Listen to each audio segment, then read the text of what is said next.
Bien-aimés du Seigneur, aujourd'hui l'Église fête la Sainte Trinité. Ce n'étaient pas des pasteurs ou les religieux qui ont proposé que l'Église observe ce jour, c'était plutôt les paroissiens qui insistaient que l'Église enseigne avec clarté à propos de la nature de Dieu. Et aujourd'hui, le but n'est pas de révéler tout ce qu'il y a à dire à propos de Dieu, mais de révéler Dieu comme il voudrait être connu, en la personne de son Fils Jésus, lui qui nous révèle la nature de Dieu, l'amour de Dieu pour nous. Nous commençons avec l'introïde. Bénie soit la Sainte Trinité et l'unité indivise. Je proclamerai ta grandeur, mon Dieu, mon roi, et je bénirai ton nom pour toujours et à perpétuité. L'Éternel est grand et digne de recevoir toute louange. Sa grandeur est insondable. Que chaque génération célèbre tes œuvres et proclame ton extraordinaire façon d'agir. On proclamera le souvenir de ton immense bonté. On célébrera ta justice. Ton règne est un règne éternel et ta domination subsiste dans toutes les générations. Au nom du Père et du Fils et du Saint-Esprit. Amen.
Prions le Seigneur. Dieu éternel et tout-puissant qui a fait à tes serviteurs la grâce de reconnaître par la confession d'une foi véritable la gloire de l'éternelle Trinité et d'adorer l'unité dans la puissance de la majesté divine. Nous te supplions de nous affermir dans cette foi et de nous défendre à jamais de toute adversité. Par Jésus-Christ, ton Fils, notre Sauveur, qui vit et règne avec toi et le Saint-Esprit, un seul Dieu, maintenant et pour les siècles des siècles. Amen. La lecture de l'Ancien Testament pour cette fête de la Sainte Trinité se trouve dans le livre de l'Exode au chapitre 34, les versets 4 à 9. Moïse tailla 2 tables de pierre pareilles aux premières. Il se leva de bon matin et gravit le mont Sinaï, conformément à l'ordre que l'Éternel lui avait donné. Il prit avec lui les 2 tables de pierre. L'Éternel descendit dans une nuée, se tint là, près de lui, et proclama le nom de l'Éternel. L'Éternel passa devant lui et s'écria, « L'Éternel, l'Éternel est un Dieu de grâce et de compassion, lent à la colère, riche en bonté et en vérité. Il garde son amour jusqu'à 1000 générations. Il pardonne la faute, la révolte et le péché.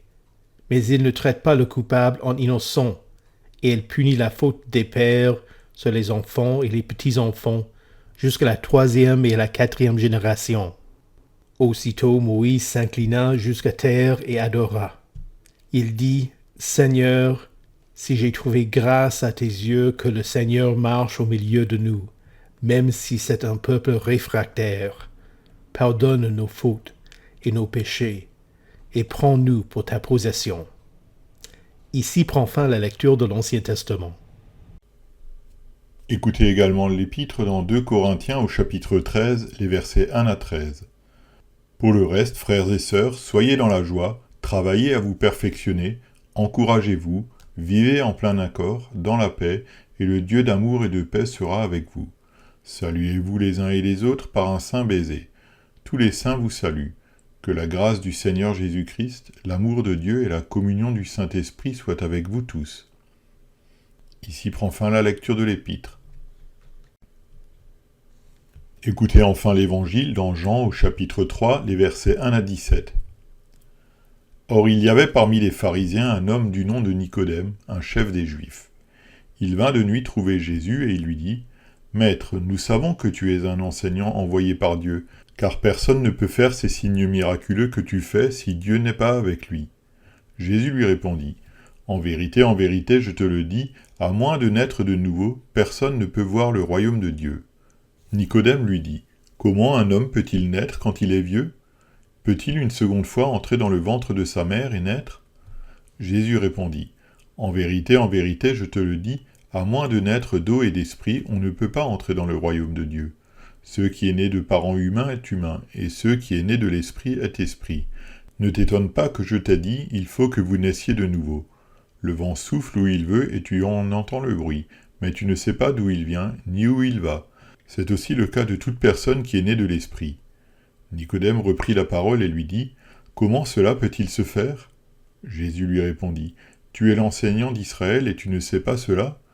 En vérité, je te le dis, nous disons ce que nous savons et nous rendons témoignage de ce que nous avons vu, et vous ne recevez pas notre témoignage. Si vous ne croyez pas quand je vous parle des réalités terrestres, comment croirez-vous si je vous parle des réalités célestes ?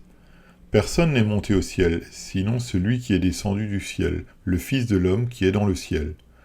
Et tout comme Moïse a élevé le serpent dans le désert, il faut aussi que le Fils de l'homme soit élevé, afin que quiconque croit en lui ne périsse pas, mais qu'il ait la vie éternelle. En effet, Dieu a tant aimé le monde qu'il a donné son Fils unique, afin que quiconque croit en lui ne périsse pas, mais ait la vie éternelle. Dieu, en effet, n'a pas envoyé son Fils dans le monde pour juger le monde, mais pour que le monde soit sauvé par lui. Ici prend fin la lecture de l'Évangile. Heureux ceux qui écoutent la parole de Dieu et qui la gardent. Pour cette fête de la Sainte Trinité, nous confessons le symbole d'Athanase. Quiconque veut être sauvé doit avant tout tenir la foi catholique. S'il ne la garde pas entière et pure, il périra sans aucun doute pour l'éternité. Voici la foi catholique. Nous vénérons un Dieu de la Trinité et la Trinité dans l'unité, sans confondre les personnes ni diviser la substance. Autre est en effet la personne du Père, autre celle du Fils, autre celle du Saint-Esprit.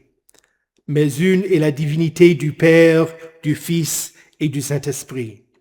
Égale la gloire, coéternelle la majesté. Comme est le Père, tel est le Fils, tel est aussi le Saint-Esprit. Incréé est le Père, incréé le Fils, incréé le Saint-Esprit. Infini est le Père, infini le Fils, infini le Saint-Esprit.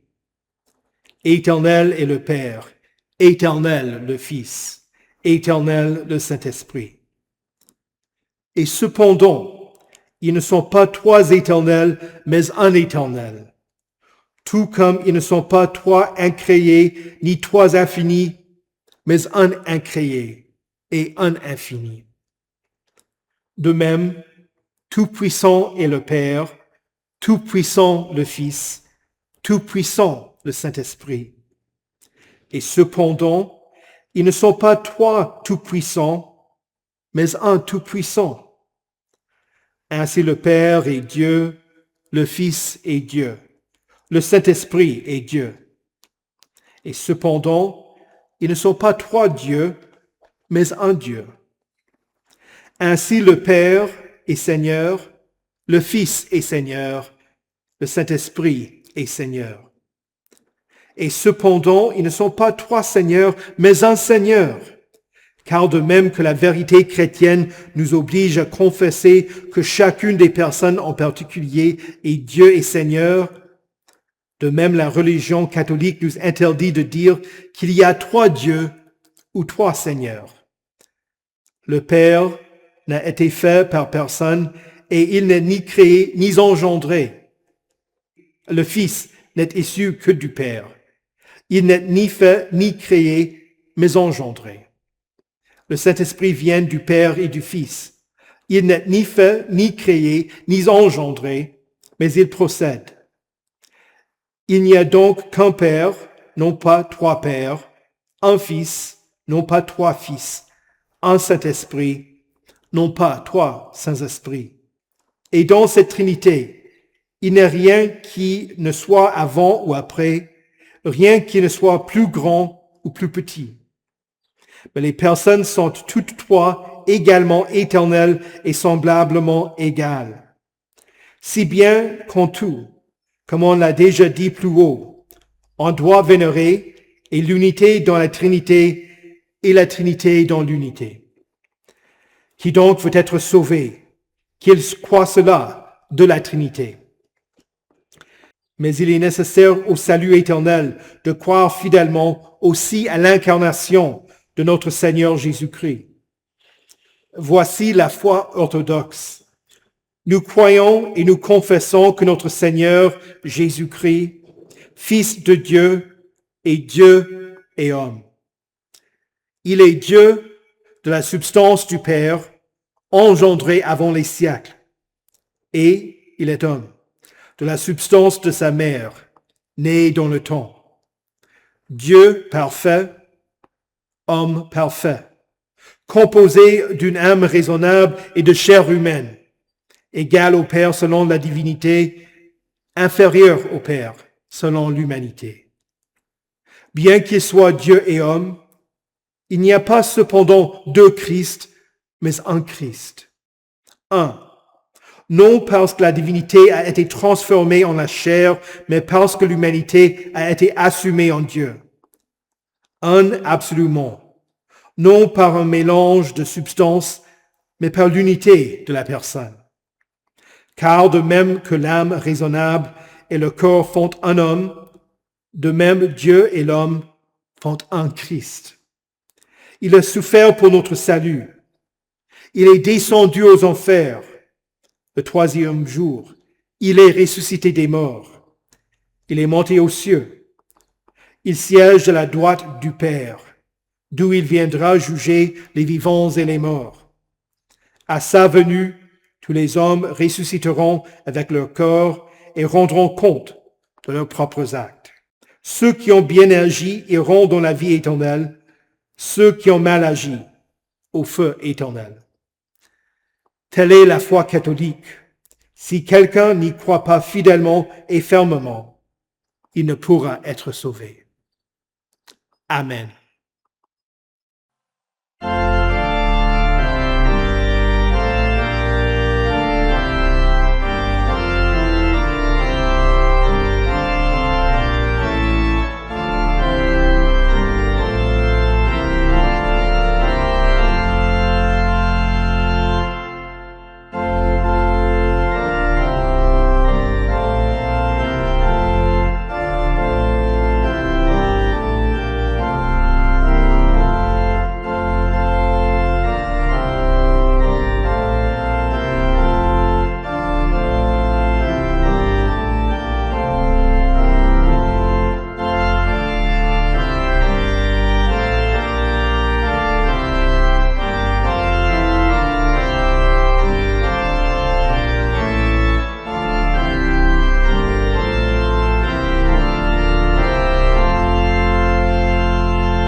Prions le Seigneur.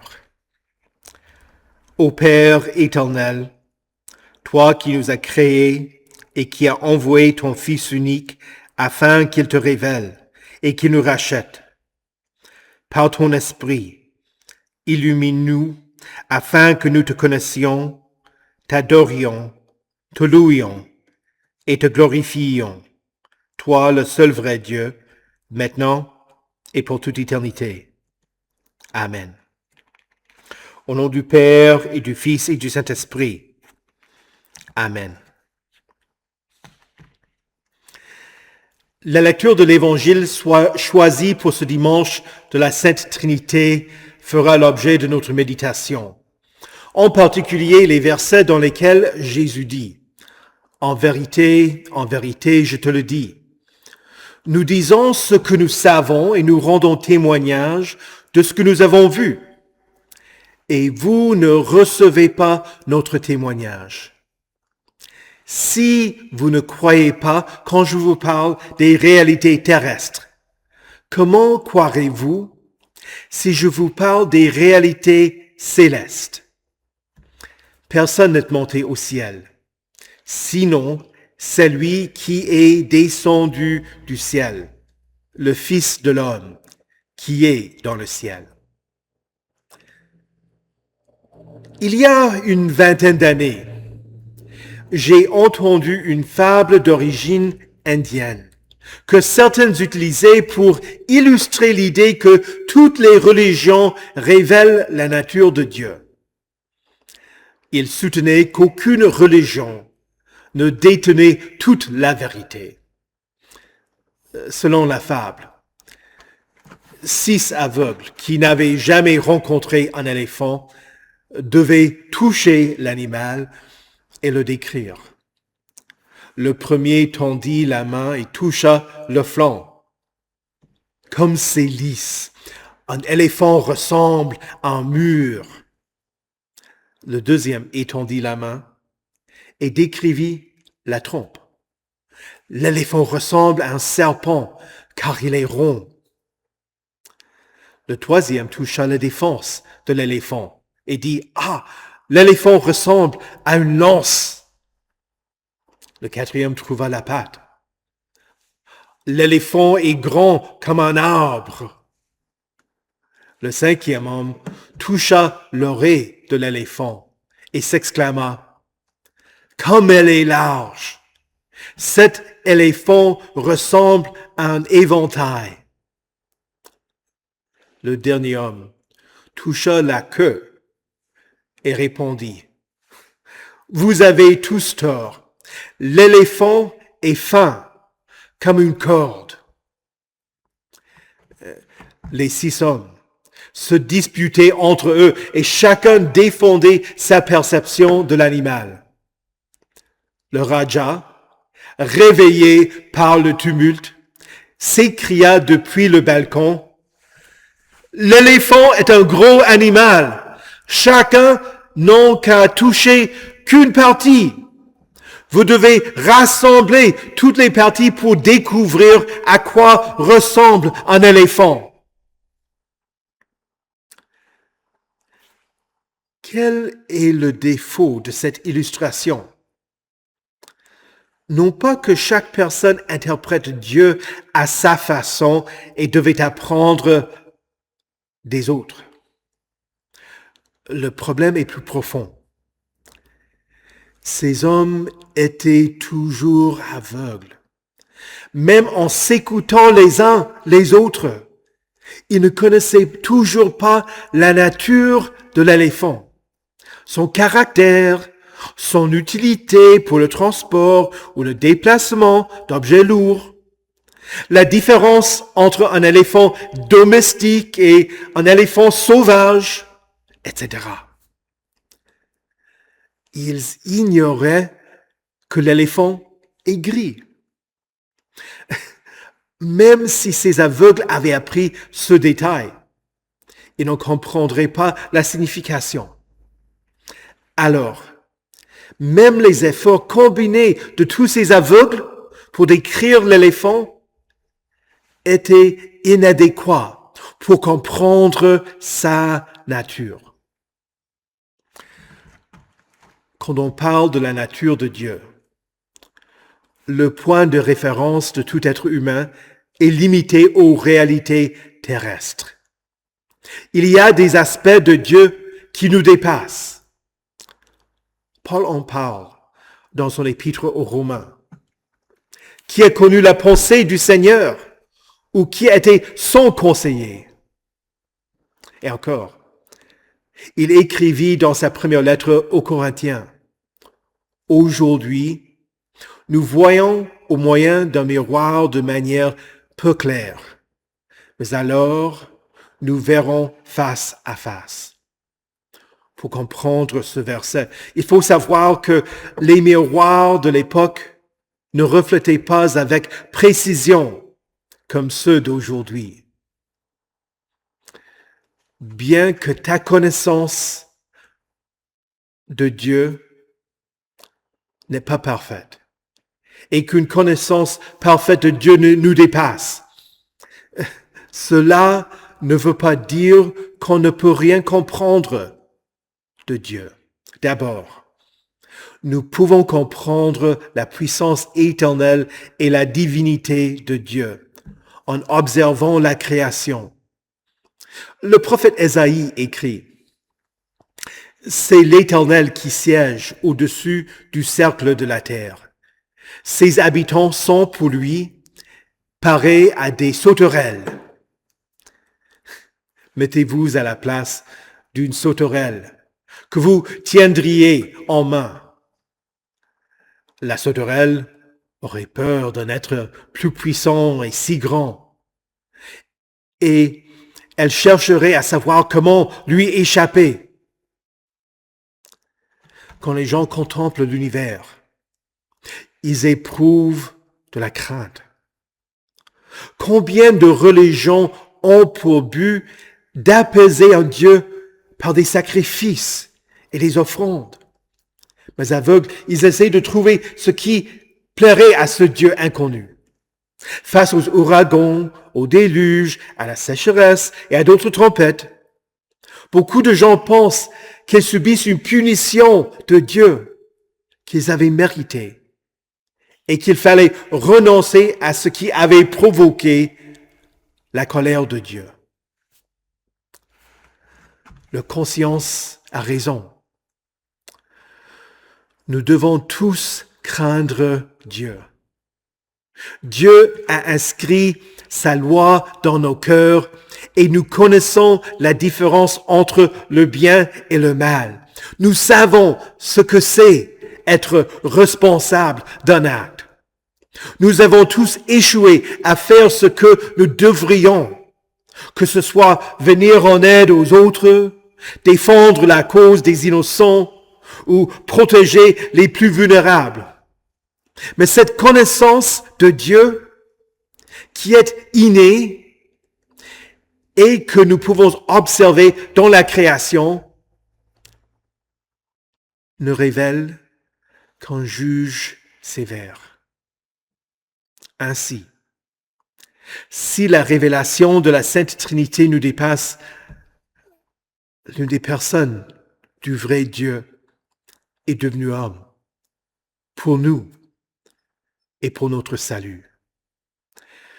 Jésus ne parle pas seulement de réalité terrestre, mais il révèle la nature de la réalité céleste. Il nous apprend les choses de Dieu. Jésus s'est identifié comme étant Dieu, a prononcé des paroles que Dieu seul a le droit de dire, a accompli des œuvres qui ne sont pas réalisables sans l'intervention divine et a accueilli la louange réservée à Dieu seul. Voici Dieu, la parole éternelle faite chair. Dieu qui parlait, qui pouvait être entendu, qui était physiquement présent dans ce temps. Cet homme innocent est mort sur la croix pour les justes et les injustes, pour les pieux et les impies, pour vous et pour moi. Il n'y a pas d'amour aussi grand que celui de Dieu, car Dieu est amour. L'amour n'est pas seulement l'un de ses attributs, mais c'est sa nature. Les hommes ne pourraient être certains de l'amour de Dieu sans sa révélation en la personne de Jésus-Christ. Mais voilà ce que Jésus révèle, un amour qui vient du sacrifice que Dieu lui-même offre. Parmi les théologiens, il y a un débat pour savoir si Jésus dit ceci à Nicodème ou si l'apôtre Jean reprend la parole pour enseigner ce qu'est l'œuvre de Dieu. Mais notre texte dit, « Tout comme Moïse a élevé le serpent dans le désert, il faut aussi que le Fils de l'homme soit élevé, afin que quiconque croit en lui ait la vie éternelle. » Quant aux Israélites qui étaient dans le désert, vous souvenez-vous comment ils furent sauvés? Ceux qui avaient été mordus par des serpents n'avaient qu'à se tourner vers le poteau qui portait la forme d'un serpent et ils étaient guéris. Quant à Jésus, il fut élevé sur la croix et tous ceux qui se tournent vers lui pour le salut et la vie sont sauvés. C'est ainsi que nous entendons le verset Jean 3, verset 16. Car Dieu a tant aimé le monde qu'il a donné son Fils unique, afin que quiconque croit en lui ne périsse point, mais qu'il ait la vie éternelle. Il n'y a pas d'amour plus profond. Et voilà l'attitude de Dieu envers vous. Il est plein de bonté. Ce n'est pas que vous soyez si aimable que Dieu n'avait pas d'autre choix que de vous sauver. Jésus est mort pour vos péchés et vous êtes pardonnés afin que vous lui apparteniez. Voilà l'amour de Dieu. Tous vos actes qui vous éloigneraient de Dieu sont pris en charge par Jésus à cause de son grand amour. Et le but n'est pas de parler de la quantité de l'amour de Dieu, mais plutôt de la manière dont Dieu a aimé le monde. Il n'a pas révélé, ou il ne révèle pas son amour par des paroles et avec la langue, mais en acte et avec vérité. Voilà la crucifixion. Ainsi, il ne faut pas craindre Dieu comme s'il était un Dieu inconnu, qu'il fallait épaiser comme un Dieu qui tenait en main une sauterelle. Jésus satisfaisait les exigences liées au péché, portant le poids lui-même. À cause de la réconciliation entre Dieu et les hommes, vos péchés sont pardonnés et vous êtes purifiés, lavés par le sang de l'agneau. Le but de cette fête de la Sainte Trinité n'est pas de découvrir ce que Dieu ne révèle pas, ni de confondre les gens par un credo. Le but n'est pas de quitter le culte aujourd'hui en pensant que vous avez compris le mystère de Dieu. Non. Vous êtes comme des sauterelles, incapables de connaître la pensée de l'Éternel. Mais l'Éternel est devenu l'un de nous pour nous faire comprendre la nature de Dieu. Vous ne devez pas essayer de découvrir ce que le Seigneur n'a pas révélé, mais plutôt de connaître sa grâce et ses œuvres en tant que votre Créateur, votre Rédempteur et votre Sanctificateur.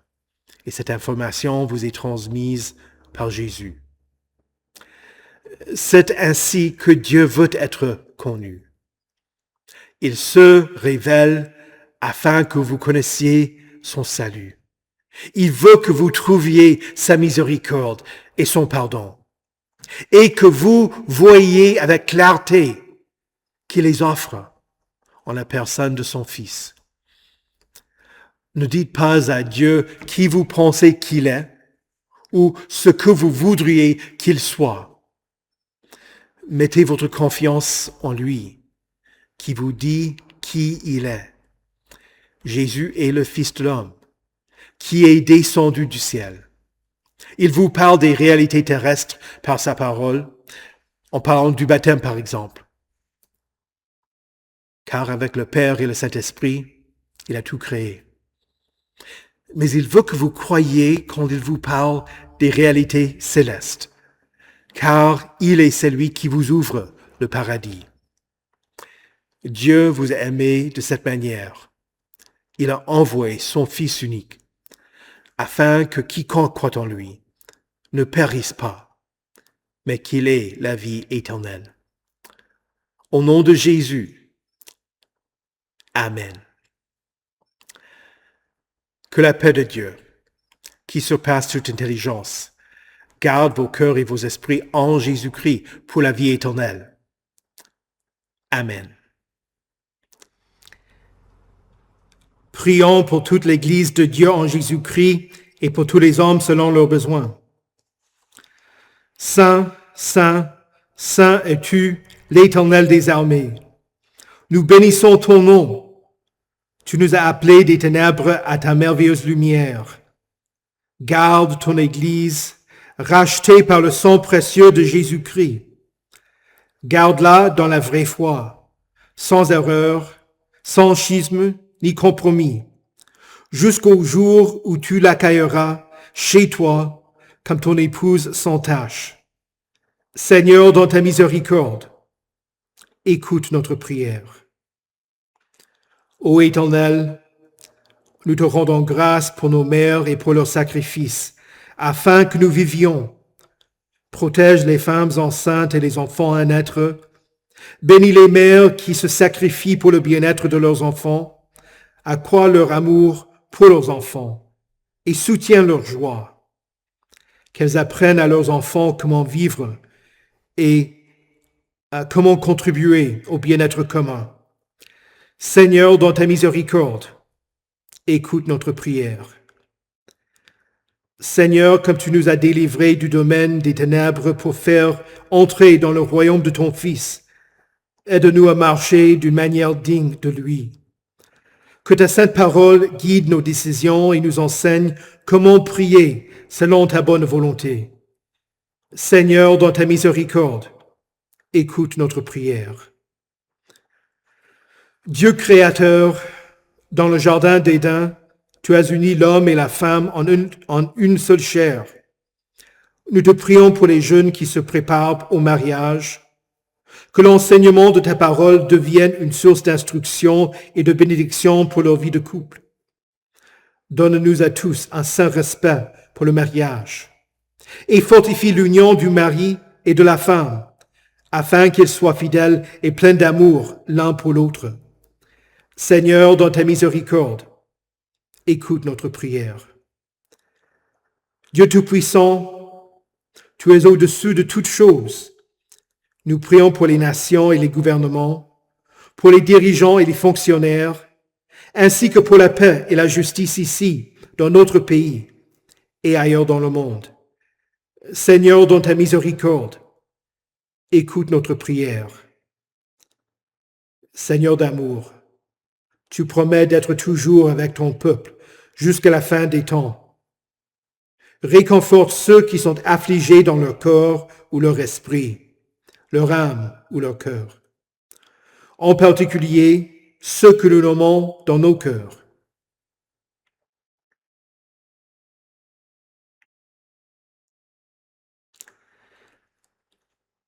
Accorde-leur la grâce de se confier entre les mains miséricordieuses de ton Fils et de dire que ce ne soit pas ma volonté qui se fasse, mais la tienne. Seigneur, dans ta miséricorde, écoute notre prière.